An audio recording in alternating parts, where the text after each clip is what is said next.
Good morning, everyone. Believe it or not, we're into our final full day. And just now, as we were sitting together, I was just feeling the sweetness of sitting in silence with others. Do you enjoy it? Do you sometimes feel that you can feel closer to others when you sit in silence without the incessant conversation? Do you sometimes feel that? Because some I've hardly spoken to, and yet there's a real sense we're all on a journey together.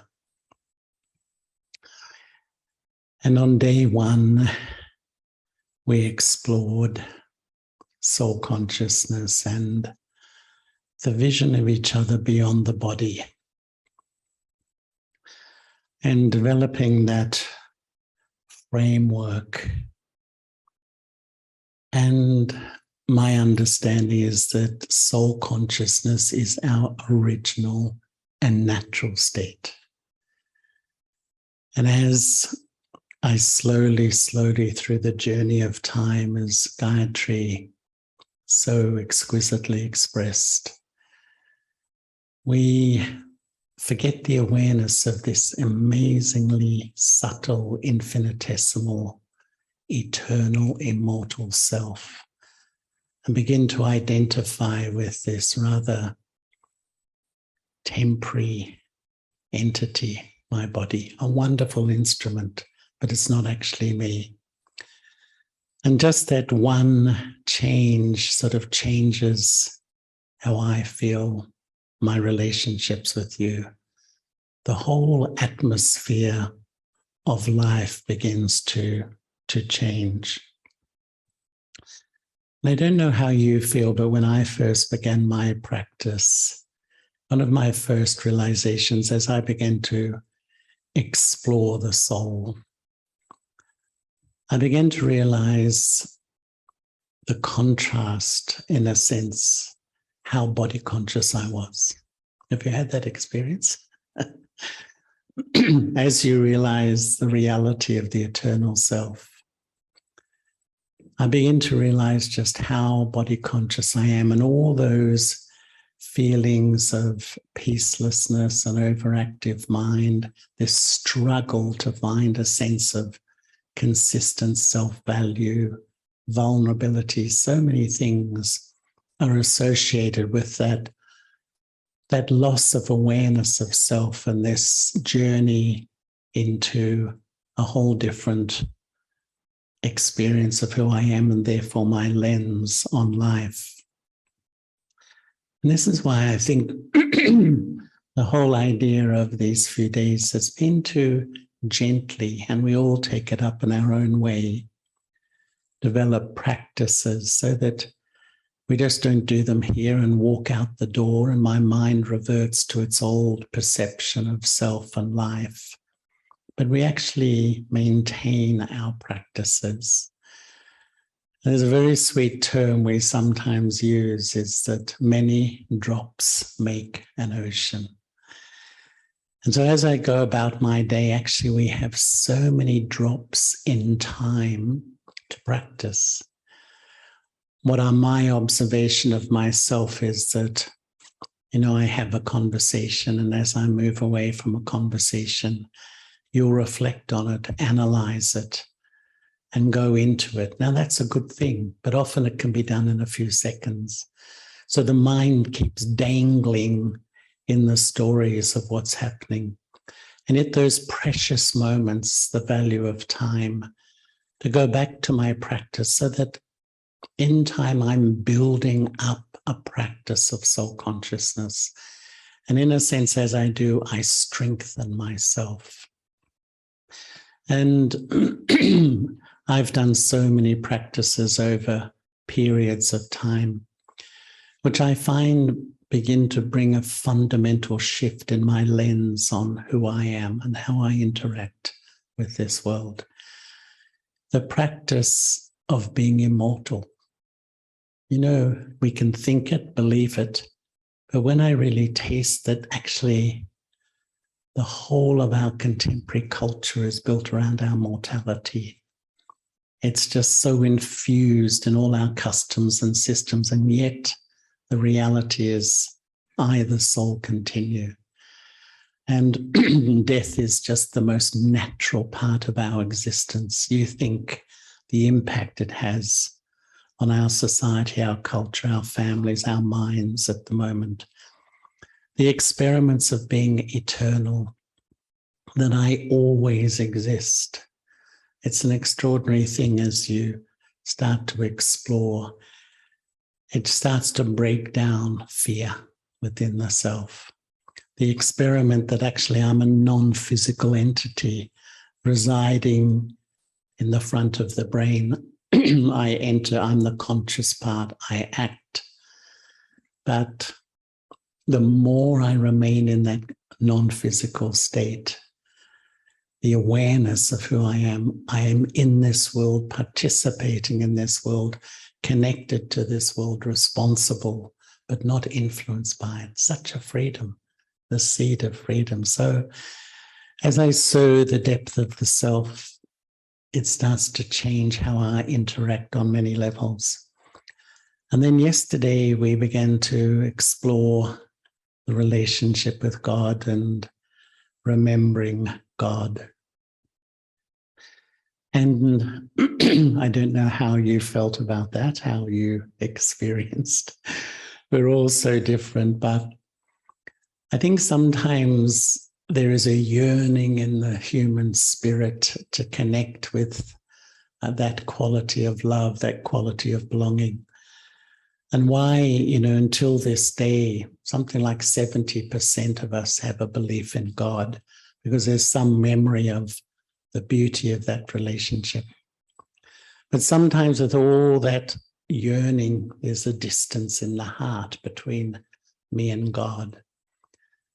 And the practice which I've had over the years is to sit in the early morning hours so quietly, so calmly, and don't allow my mind to wander to yesterday, the list for today, to be present in front of the divine and visualize that beautiful, radiant jewel of light, an ocean of love, and become a child, because the more I become a child, I sort of let go all these ego identities that sort of keep me at a distance and allow myself to be loved.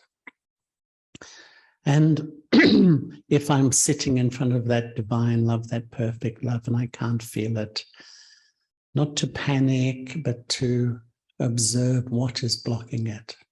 And in my own observation of my journey, I've realized I held these deep beliefs about myself, these incredibly deeply recorded beliefs that in a sense are a block.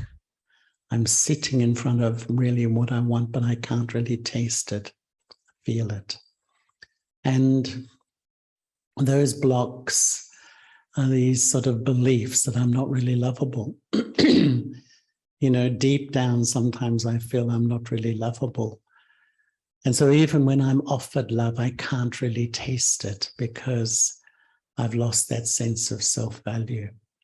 This belief, this fundamental recording, I'm not good enough, no matter how well I do in life.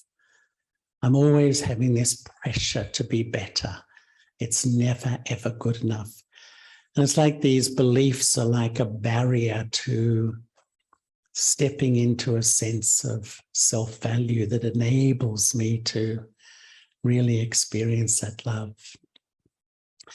But I think as we really do taste the quality of that love, up that purity of love, what effect does it have on your inner system?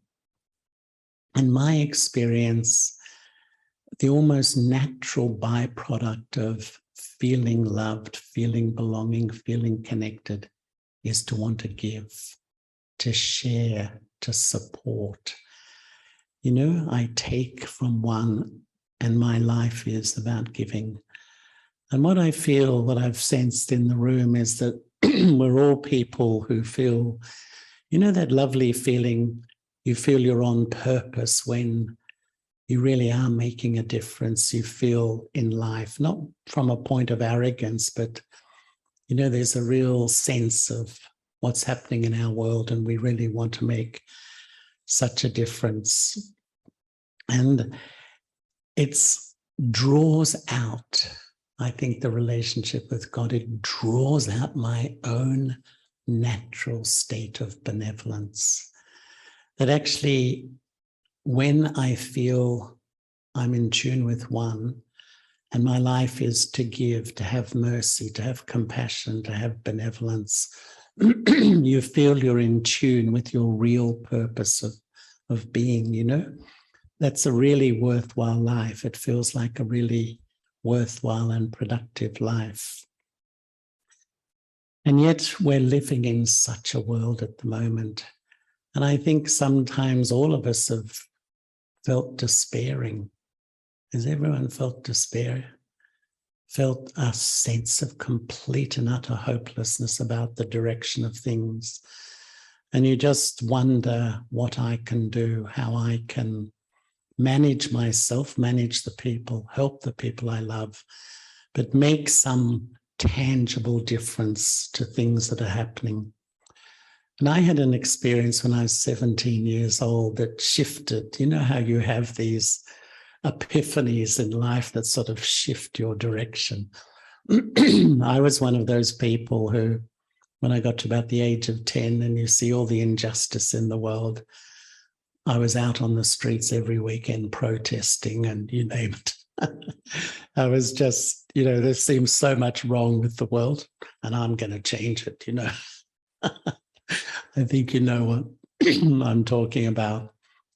And I was only 17, and I went to a university festival in Canberra, which is the capital of the country I live. And Australia supported this country in the Vietnam War, and I was, you know, on a protest against the Vietnam War. And whatever happened, you know, the students got excited. The police reacted, and before I knew it, I was arrested and I was in the federal prison. And I remember ringing up my father and he said, "Hi, Dad." He used to call me Chas. "Hi, Chas, how you going? Enjoying yourself?" Dad, I'm in the federal prison. I actually rang him up to help him bail me out, to pay my bail, my bail money. But that night actually had a big impact because, you know, it was the 1970s, and I think a lot of us know that time we sat in the jail singing John Lennon songs, you know. All we are saying is give peace a chance. A lot of you are of that generation.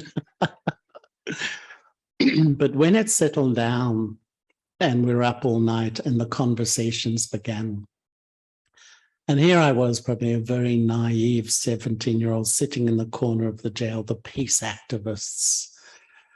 And I realized as I heard the conversation, we were such an angry, aggressive, negative group of people. And we were the leaders of the peace movement. And it just, I don't get something here. It had such a profound realization that this is never, ever going to work. And that's actually when I stepped into my spiritual journey. And I began to realize unless I taste peace and I live peace, I'm just contributing to the general energy that's going on. It's like you're fighting the whole energy of war with war, so to speak. It just dawned on me so profoundly, deeply. And I was actually in South Africa when Nelson Mandela became the president of that country. It was an amazing time. It was like the whole country was having a party, all the racial groups, the whites, the blacks, the coloreds, the Asians, as they're called there. Everyone felt a bit liberated. And Nelson Mandela, I really learned a lot from him because he wanted change. And when he was young, he described himself as like a terrorist. He'd go out at night and blow up railway lines and things like that. But he was in jail, incarcerated for 27 years. And in that 27 years, he went through such a profound, like 27 years of silence. Someone said to me that maybe all our leaders should go into silence for 27 years before they take office, and maybe we might get a better leader as a result. But during that time, he actually met the head of the Brahma Kumaris at the time, Dadi Prakashmani, and told her he read all the scriptures. And he was quite amazing because he began to respect the people who had incarcerated him. And the greatest, the thing that disarms your enemies is when you give them regard. And he actually really gave regard to those people who were opposing him. He never said apartheid was right. He always opposed the issue, but he didn't oppose the individuals. And he won them around. He really won so many of them around. And it seems that, when we want change and we come from that intent that I am right and you are wrong, that polarizes everything. But when the intent of change is really based on a love for the divine, a love for God, it's like I have good wishes for the change, and I even have good wishes for those who may oppose change, so that I'm actually trying to support all. And that's what I saw in the sense Nelson Mandela decided he wanted a better country for everybody, all racial groups, not just one or two racial groups. And I think that, I feel the power of our mind at this time, what we've been doing for 2 days, is that we've been creating a fragrance in our mind to sustain ourselves. But eventually it naturally begins to sustain others. And sometimes the way I think of my mind these days, my mind is like a perfume. My mind is like a perfume. And the quality of your thoughts create a vibration in the atmosphere. There's nothing more influential than that.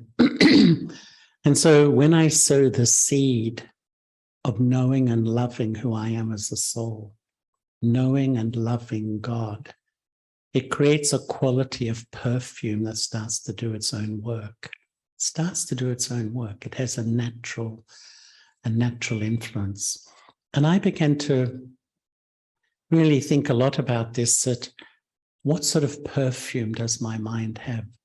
Does my mind have the odor of dislike, disapproval, rejection, you're wrong and I'm right? That energy just increases what we're seeing in the planet. And sometimes it's very easy to have that energy because it seems so much injustice is around us at the moment. But that odor increases this polarity of different types of thinking and different approaches to life. Or maybe a light odor of mind where I'm, constantly critical and putting down and easily upset. Or does my mind really have the perfume as the result of self-realization and God-realization? Because in a sense, the more I practice these things, it changes the state of my mind, the whole perfume of my mind. And I think we cannot underestimate the influence of our mind. And when my mind is in a benevolent state, I really think you feel comfortable. I don't know about you. I find that if I find myself really disliking, disapproving, how do you feel about yourself deep down? You don't like yourself. Even if what you're disliking seems so unjust and so wrong, that when you sort of get caught in they're wrong, they're bad, deep down it has an effect on your relationship with yourself and how you feel about God. And so it's like we're starting to see a world around us and thinking about using my mind as a benevolent instrument to make a difference, who I am as a person. And the Brahma Kumaris use a term called purity. And purity is like a fragrance. I would say when purity is a state of being, when my life is based on truth. And so when I embed two truths in my mind of who I am and God, the fragrance that starts to emerge from that is a purity of being. And a purity is really the real method to rebuild my self-respect. The real method for happiness. Purity is like the mother of peace and happiness. The real method for spiritual power, to have that resilience and strength to keep going in the face of some things that just seem like a tsunami of negativity. And I think that purity is like a natural benevolence in a sense. And it's almost like we're at this extraordinary time at the moment where we are living. We're in this extraordinary period of time. And all of us are concerned about the world and where it's going. And as Gayatri was touching on this morning, that I have a relationship with myself. I have a relationship with you as souls. I have a relationship with God, and I have a relationship with time. And the BKs have ideas about time also, why this seems such an incredible time. On the one hand, seems this just relentless force of negativity and destructiveness. It just seems like on a roll at the moment, but at the same time, there's groups like us sitting everywhere who want to come together for a completely different response and realize that it comes from the seed of who we are. It's not a superficial change. As I was mentioning on the first night, it's like the seen world, the disintegration, the unraveling of the world we see around us is coming from our collective inner world. And when some of us sit together and begin to shift our collective inner world, it starts to have an influence on what is really happening around. And we see this as a really special time, as a sort of a confluence of an old energy and the beginnings of a new energy, something new, which is based on a transformation of consciousness. And in a sense, we see there's three things that are eternal. The human soul's 8 billion. At this point of time, resonating on a pretty low frequency, the frequency of struggling to feel good about who I am and therefore to appreciate, respect others. The Supreme Soul, God, a real living being, resonating constantly on a very refined, elevated frequency that is unchanging. And then the third eternal thing is the material world. Our bodies, the nature out there, the little trillions and multi-trillions of little building blocks of atoms. And once I had a job in London at Imperial College at London University. I don't even know how I got the job, actually. I was working in the physics departments when they were trying to find the quark. Do you remember when they were trying to find the quark? And I asked the scientists, who was sort of the world-leading scientists at that time, well, what's your view? Is it created or... And they said, no, the unit of matter always exists. So in a sense, time is the interplay of three eternal things. We human souls have an incredible influence on the material world and the supreme soul.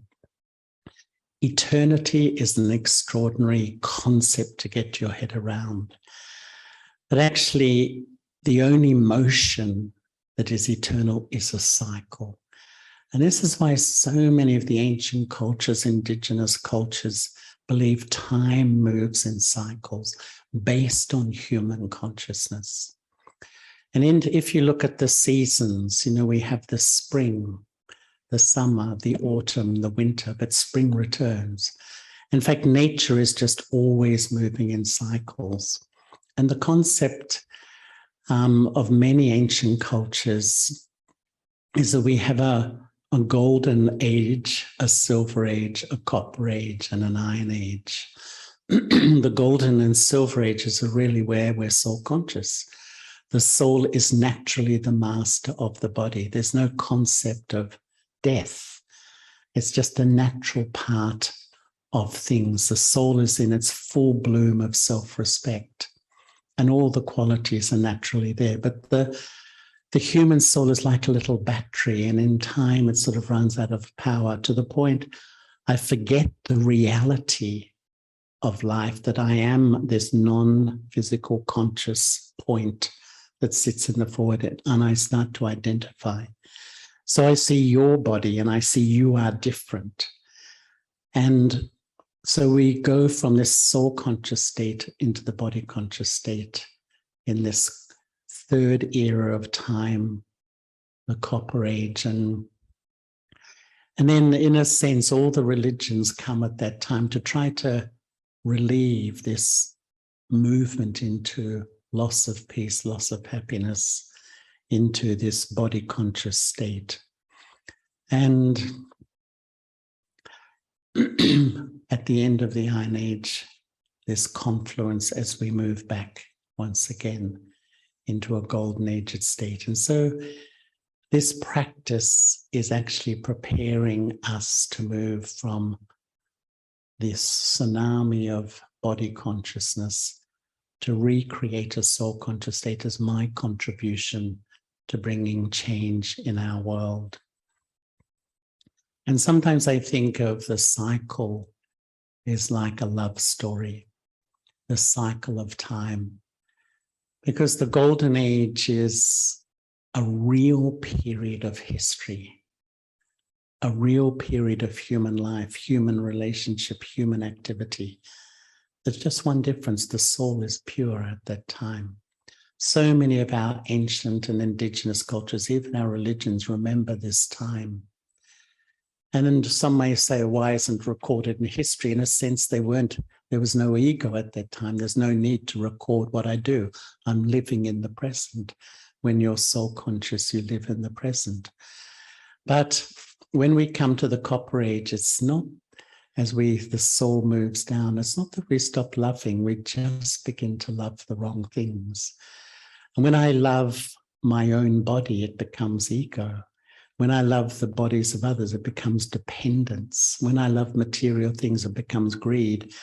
It's like this is the pollution that enters the soul that takes away the original peace and purity and power of the human soul. And by the time it comes into that fourth era, the Iron Age, it's like sometimes described as the age of darkness, the age of ignorance. We're really just the mind completely under sensual experience. I've lost all my spiritual power. And this time, which we're in now, is a confluence of the old story and beginning to rebuild the original story, but the new story of soul consciousness once again. And in a sense, I sort of see we get this extraordinary education, how to love accurately. What is true love? And true love is to love that which always exists. When I attach my heart to anything temporary, I just build so much fear and insecurity in my life. So I keep loving, but I just refocus my love towards the self as the soul, others as souls, God as the soul. So I'm re-educating this fundamental relationships in life. And there's so this incredible education where I shift my love from temporary, loving temporary things to eternal, from physical to spiritual, from love based on emotion to love based on truth. Love based on emotion is that love that loves you one day, you're their best friend, the next day they can't stand the sight of you. You know, like you never know where you stand. It makes you so insecure. Whereas love based on truth is really where you have a picture of the other's beauty. And even when they go through their ups and downs, their moods, your vision remains stable. From dependent love to a purity of love. It's like we're going through this extraordinary education of soul consciousness, moving back into a soul conscious state. And the power we get is through my relationship with God. And so in a sense, this moment in time is to reestablish this powerful self, to recharge the soul through the connection with the divine. And, you know, the question we asked on the first day, what is time calling me to do? It's an amazing question, isn't it? When you really dig deep into your heart, I don't know, my feeling is we aspire deep down, we aspire to something really elevated. And I think that time is calling me to know and experience who I really am, know and experience the divine. And that's a platform that creates a perfume in my attitude that starts to put a different energy into everything I do. As in my family, I put that perfume of my mind. In my workplace, I offer a different perfume. Everyone I meet, it's almost like my main purpose is not my job and producing things. My main purpose, wherever I go, is to change the atmosphere through my elevated attitude, understanding that we're at this extraordinary confluence of an old consciousness and we need to rebuild a new consciousness. But as many of us take up that soul conscious practice, it's like I'm beginning to contribute to a new world. And so much a part of that, I think, is, and our practice for today, excuse me, don't worry, Gayatri, is, excuse that little episode, is benevolence. And, you know, if I'm really open with you, what I find the most beautiful life is to live in this world with all the issues going on, all the situations in personal life and the world at large, and be benevolent, be benevolent. I remember God, and on the basis of that, I choose. I can see things that aren't good, but I choose to be benevolent because in one sense, we need so much mercy in this world because Sometimes people's behavior seems so inappropriate.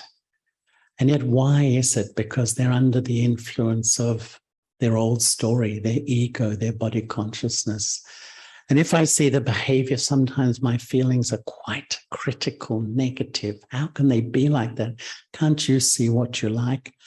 And if I go beyond that and I see the soul is actually, like most of us, under the influence of various aspects of the old story, which is the seed of behaving inappropriately. And just beginning to feel that benevolence is the foundation of working in this world, benevolent feelings. My own experience is, when people have given me benevolent, loving feelings, it softens me. I will listen to them. I will respond to them. If they come in heavy-handed telling me, you're wrong, you have to change, does it work? Does it work? I don't think it works. Maybe occasionally.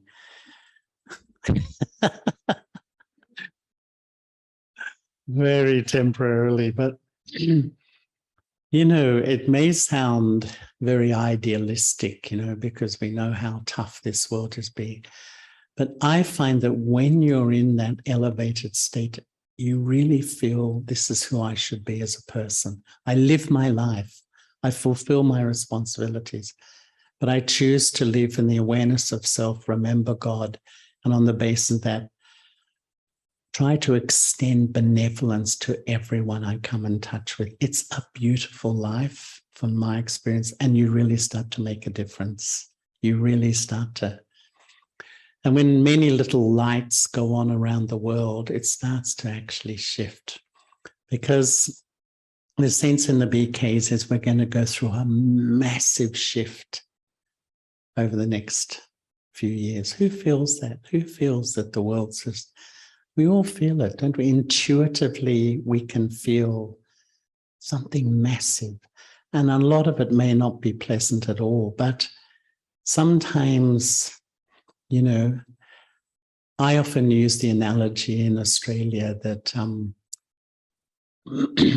when the Europeans came, the British came to Australia, there would be bushfires that would go for 3 months and burn out parts of the country the size of England, And it happened just a few years ago too.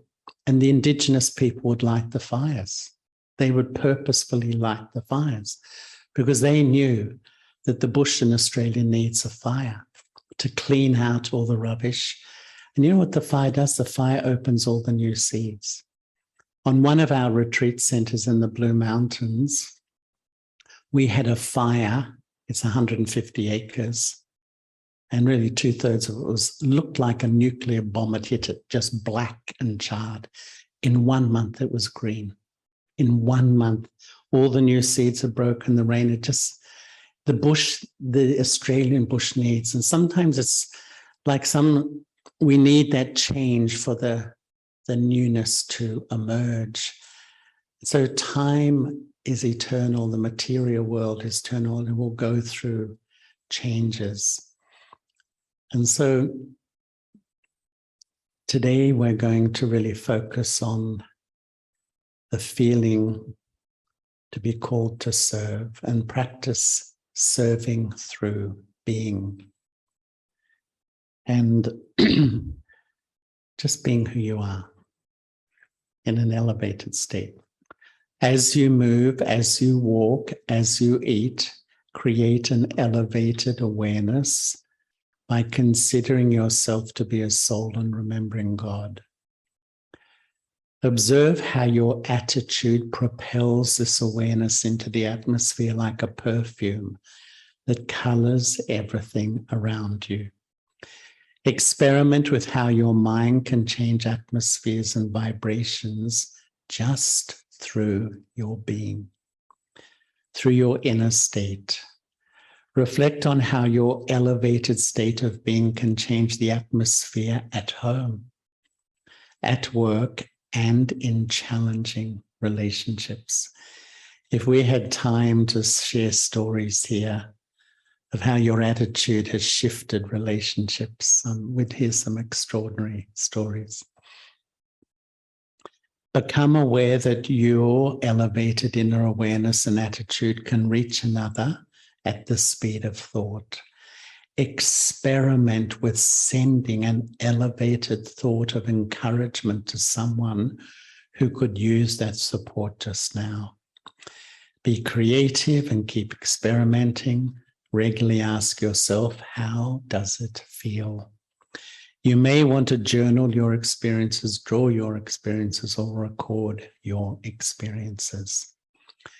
So in a way, today, the experiment of just being in that elevated state, the power of that to influence fundamentally my life, the life of those close to me, even the wider world. Maybe there's a lot of thoughts coming in your mind about all of this. But I think we will have some time to discuss it further.